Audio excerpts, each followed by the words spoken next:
So yeah, I have a show coming up at Big Orbit Gallery. It's called Light and Shadow, and it's basically all of the work of this black and white work that I've been working on for the past 6 years. It's a nice combination of excited and terrified that I'm feeling right now, because you never know how people are going to react to them. At least I never do. And then I always expect, no matter what show I have or when I have it, it's just going to be me in a room of nobody and my own work and just crickets and tumbleweeds. Right now I'm just painting snow. As ridiculous as that sounds.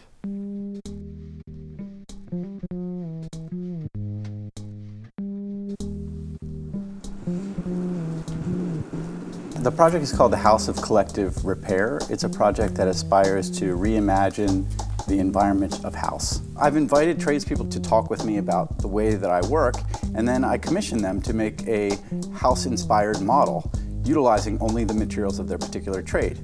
So if we look over here, we can see there's a model by Jamila Green, the plumber. So the construction includes copper pipes, wiring, faucet elements, but also marble rye bread, which she uses in order to give her extra time to solder the pipes when she's working.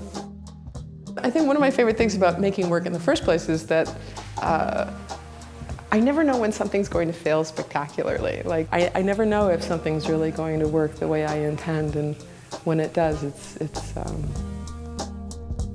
cool.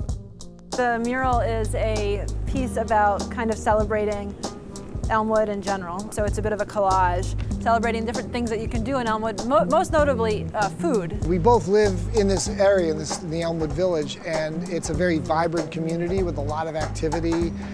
It's a very walkable, I think it was actually named one of the most walkable neighborhoods in the country. We wanted to capture that sort of excitement and life of the Elmwood area.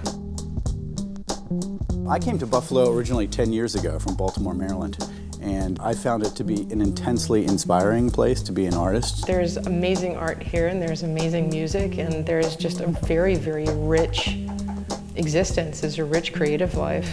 And physically, the city's one of the most beautiful places I've ever seen. There's so many great monumental landmark pieces of architecture.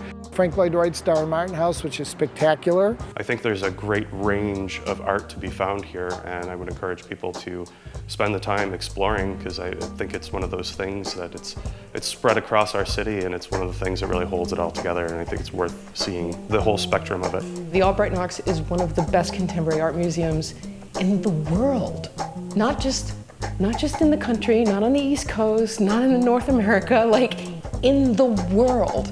They have the paintings that are in the books. Right now, there's some pieces at the Albright Knox that I think are just some of the most astounding things I've ever seen. And then right across the street, there's the Birchfield Penny Art Center, which is in many ways as impressive, both in its building and in the collection. But it's all art that was originally done by people who at some point or another were in Western New York. It's amazing to see the Birchfield really take off, and to see that the exhibition opportunities that are possible within that space. Very many people come into that large space and just have their jaws drop at the kind of immensity of the spatial environment there. Having places like the Knox and Birchfield Penny, it gives us something to aspire to. You know, we get to see the work of the masters. Hall Walls is also internationally known as an alternative space. And then there's Big Orbit Gallery, which is more regional but has amazing installations. SEPA is an art gallery that focuses primarily on photography.